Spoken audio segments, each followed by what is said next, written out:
अस्सलाम वालेकुम दोस्तों। इंस्पेक्टर मुनीर जिन्होंने एहराम में हलफ के अल्फाज सही अदा नहीं किए थे और झूठ बोलने पर अल्लाह का कहर नाज़िल होने वाली बात से इनकार कर दिया था। अगले दिन जब जज साहब ने इनके नामुकम्मल हलफनामे को कबूल कर लिया और ऑनलाइन जिरा शुरू कर दी, तो अगले रोज़ जिरा शुरू होते ही वकील परवेज़ ने इंस्पेक्टर मुनीर से कहा, मैं जिरा शुरू करने लगा हूं और उससे पहले मैं आपसे कुछ बात करना चाहता हूं। तो इंस्पेक्टर साहब ने कहा, जी बोलिए, क्या बात करना चाहते हैं।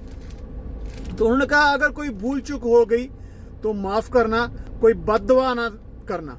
तो जिस पर इंस्पेक्टर मुनीर ने वकील की बात सुनकर कहा, मैं कभी भी किसी को बददुआ नहीं करता, यहाँ अल्लाह के घर में कैसे कर सकता हूँ। इसके बाद इंस्पेक्टर ने जो बात की, इससे लग रहा था कि इस पर वाकई ही अल्लाह का खौफ गालिब आ चुका है। वकील ने इंस्पेक्टर से पूछा, आपने इस मुकदमे में 4 लोगों को जो इस केस में डाल रखा है, उसके बारे में मैं बात करना चाहता हूं। क्या इनकी कोई वीडियो मौजूद है, क्या कोई तस्वीर मौजूद है? इंस्पेक्टर साहब ने कहा, नहीं। इसके बाद वकील ने पूछा, क्या इन 4 लोगों का कोई हुलिया दर्ज है कि उनका कद कितना बड़ा था, रंग कैसा था, सर पे बाल थे, गज्जे थे, किस तरह के थे, मोटे थे, काले थे, किस तरह के थे? तो या कोई भी तस्वीर मौजूद है? तो इंस्पेक्टर ने कहा, क्या जिस पर इंस्पेक्टर ने कहा नहीं। तो वकील साहब ने कहा, क्या इन हालात में क्या मुमकिन नहीं कि कोई गलत लोग गिरफ्तार कर लिए गए हों? तो जिस पर इंस्पेक्टर मुनीर साहब ने फौरी जवाब दिया, जी बिल्कुल मुमकिन है। तो यानी मतलब जिरा के आगाज में ही इंस्पेक्टर के जवाब से ये पता चल गया था कि ये केस झूठा है। और नाजरीन, वो एक बिल्कुल अलग मूड में इंस्पेक्टर लग रहा था, जैसे वाकई हराम में वो खुदा के कहर से डर रहा है और जो भी आज बात करेगा सच्ची बात करेगा। तो इंस्पेक्टर से फिर पूछा गया, आपने 9 मई के इन मुलजमों से क्या बरामद किया? इंस्पेक्टर ने कहा, जी इनसे डंडे बरामद हुए हैं। तो वकील साहब ने पूछा, डंडे कब बरामद हुए और डंडे कहां पर हैं और कहां से बरामद हुए? तो इंस्पेक्टर साहब ने जवाब दिया, जी 30 रोज के बाद।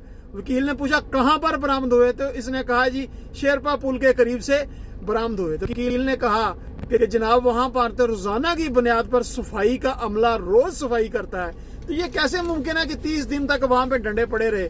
तो इस पर वकील चुप हो गया। वकील ने आगे इस पर इंस्पेक्टर साहब चुप हो गए। तो वकील ने कहा, चलो छोड़े, आगे बढ़ते हैं। तो इंस्पेक्टर से पूछा, 4 लोगों का आपने जो चलान पेश किया है, इनमें इफ्तिकार नामी मुलजम भी शामिल है। क्या जाए वकुआ पर इनकी सीडीआर रिकॉर्ड में है आपके पास? क्या जाए वकुआ की सीडीआर रिकॉर्ड जो है वो इस केस में, इस फाइल में मौजूद है? तो वकील ने जिस पर इंस्पेक्टर साहब ने कहा, जी हाँ बिल्कुल मौजूद है। तो वकील ने अदालत से इस्तदा की कि जनाब ये रिकॉर्ड जो है वो अदालत में पेश किया जाए। तो जब वो रिकॉर्ड अदालत में लेके आए, पेश किया गया, तो उस रिकॉर्ड में जो उसकी सीडीआर रिपोर्ट थी, उसके मुताबिक इफ्तिखार जो था वो सियालकोट में मौजूद था। वो पिछले 1 महीने से सियालकोट में था, वो उस जगह पर मौजूद ही नहीं था जहां पर केस किया गया, जो उस पर इल्जाम लगाया गया। तो इस पर वकील ने कहा कि जनाब आप, मुझे लगता है कि आपने तो इस केस को स्टडी नहीं किया, आपको इस बात का पता ही नहीं है, तो आपने लगता है कि इस केस का जायजा ही नहीं लिया, इस फाइल का, इस रिकॉर्ड का जायजा ही नहीं लिया। तो जिस पर जो इंस्पेक्टर साहब थे वो बिल्कुल चुप थे। तो इस पर अदालत को और वहाँ पे जो लोग थे उन सबको इस बात का अंदाज़ा हो गया था कि ये जो इंस्पेक्टर साहब बात कर रहे हैं सब झूठ है और ये झूठा बेबुनियाद केस बनाया गया है। इस मतलब हकाइक से और हकीकत से इसका कोई तल्लुक नहीं है। हकीकत की बुनियाद पर ये जो केस है ये झूठा है, इसका रिकॉर्ड से कोई तल्लुक नहीं है।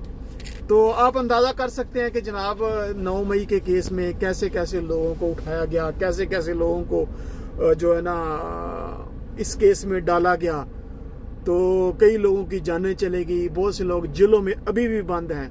आप इस बात से अंदाज़ा कर सकते हैं, ये वकील की और इंस्पेक्टर की जिरा से आपको अंदाज़ा हो सकता है کہ 9 مئی کے کیس میں کیسے اور لوگوں کو پھنسایا گیا اپنی کرسی کی خاطر، اس اور اپنے کیا کہتے ہیں اقتدار کی خاطر اداروں کو بدنام کیا گیا، جن اداروں سے پاکستانی قوم، پاکستانی نوجوان نسل پیار کرتی ہے، وہ ہمارے اپنے ادارے ہیں۔